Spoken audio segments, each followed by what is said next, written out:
सभी को प्रणाम। मेरे चैनल पर आप सबका बहुत बहुत स्वागत है। आज जो विषय लेकर के आई हूँ वो है उत्तर सीता चरित। लगभग सभी विश्वविद्यालयों में उत्तर सीता चरित षष्ठम सेमेस्टर के पाठ्यक्रम में लगा हुआ है। कहीं यह इसका सप्तम सर्ग लगा हुआ है तो कहीं प्रथम सर्ग लगा हुआ है।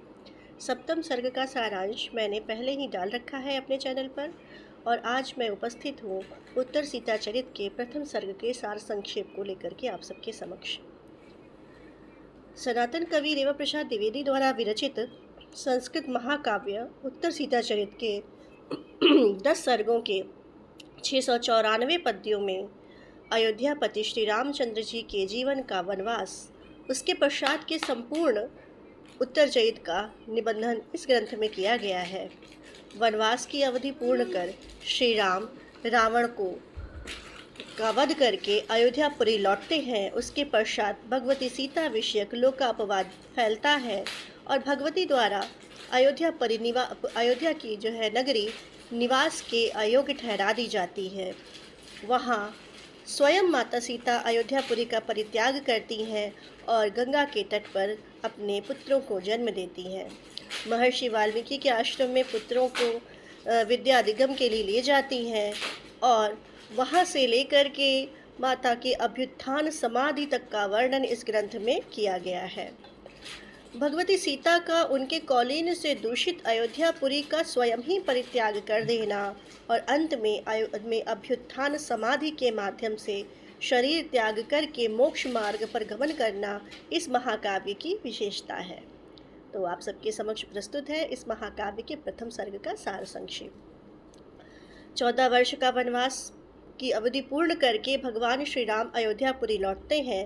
उनके साथ माता सीता है और साथ में अनुज लक्ष्मण। लंका अधिपति रावण के सहित समस्त असुरकुल का संहार करके उनके अहंकार का दमन करके श्री राम ने अधर्म पर धर्म की विजय पताका फहराई। जिस प्रकार उत्तर में हिमालय और दक्षिण में विशाल महोदधि मिल करके समुद्र मिल करके भारत भूमि का निर्माण करते हैं, स्वरूप गढ़ते हैं, उसी प्रकार श्री राम और भरत के मिलन ने भारतवर्ष के लिए आर्य संस्कृति के आदर्शों का निर्माण किया। अयोध्यावासी अपने आराध्य के दर्शन पाकर के चकोर के समान आनंदित हो उठे। शत्रुओं के बंधन से मुक्त भगवती सीता और तेजस्वी राम लक्ष्मण को देख करके अयोध्या जय जयकार के उद्घोष से गुंजायमान हो उठी। आकाश से अप्सराओं ने पुष्प की वर्षा की और मंगल गान किया। राजमहल पहुंचने पर श्री राम ने गुरु वशिष्ठ की सांत्वना पूर्ण वाणी से महाराज दशरथ के वियोग का शोक त्यागा और धैर्य धारण किया। उन्होंने माता कौशल्या और सुमित्रा के चरणों में भी प्रणाम किया। माता कौशल्या ने उन्हें आशीर्वाद दिया और सीता की विशेष प्रशंसा की, जिन्होंने अपने पतिव्रत धर्म और आर्य संस्कृति की मर्यादा की रक्षा की थी। माता ने भरत और लक्ष्मण के त्याग की भी प्रशंसा की, क्योंकि उनका सुख का परित्याग ही समाज रूपी वृक्ष का बीज था। राजभवन में श्री राम ने माता कैकेयी को सर्वाधिक सम्मान दिया। क्यों?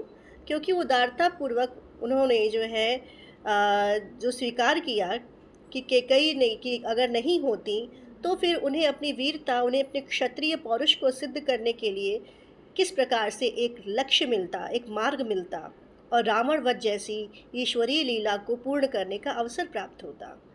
राम के वनवास के पीछे छिपी हुई नियति वास्तव में क्या थी? लोक कल्याण ही तो थी। भरत ने अत्यंत श्रद्धा के साथ भगवान श्री राम के चरण पखारे और वह पादुकाएं यानी खड़ाऊ जो लेकर के वनवास के पहले वो अयोध्यापुरी आए थे, भगवान के चरणों में पहना दी, जो अब तक उनके लिए पृथ्वी की अधिष्ठात्री रही थी।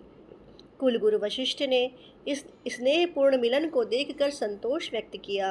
उन्होंने राजसभा को संबोधित करते हुए कहा, राजा और प्रजा दोनों का धर्म और अर्थ की मर्यादा में रहना ही शुभ संकेत है। न्याय रूपी दीपक ही अंधकार को मिटाकर प्रकाश का मार्ग प्रशस्त करता है। वशिष्ठ जी के अनुसार न्याय अर्थात नीति ही मानव के संपूर्ण विकास का आधार है और इसके संचालन के लिए एक योग्य नियंता या शासक होना अनिवार्य है। भरत द्वारा श्री राम को राज्य सौंपना इसी नीति का नियमन था। संपूर्ण जनमानस, चराचर जगत और समस्त दिशाओं के अनुमोदन के बीच श्री राम का राज्याभिषेक संपन्न होता है। श्री राम के मस्तक पर सुशोभित श्वेत छत्र शरतकालीन मेघ के समान प्रतीत हो रहा था और अंततः तपस्या की साक्षात प्रतिमूर्ति जानकी जगत के कल्याण हेतु लक्ष्मी स्वरूपा बनकर श्री राम के साथ सिंहासन पर विराजमान हुई। इस मांगलिक अवसर पर राजा और प्रजा के भावों की एकता ने समस्त अंतर्विरोधों को समाप्त कर दिया और चारों ओर राम राज्य की सुखद अनुभूति व्याप्त हो गई। और इसी के साथ यह प्रथम सर्ग समाप्त हो जाता है उत्तर सीता चरित का। ये आपके सामने मैंने प्रस्तुत किया है उत्तर सीता चरित का प्रथम सर्ग का सारांश। अगर आप किसी और ग्रंथ के बारे में जानना चाहते हैं, कोई और सारांश जानना चाहते हैं या कोई ग्रंथ विशेष का अनुवाद या व्याख्या चाहते हैं तो कृपया कमेंट बॉक्स में मैसेज कर दीजिए। आज के लिए इतना ही। धन्यवाद। सभी को नमस्कार।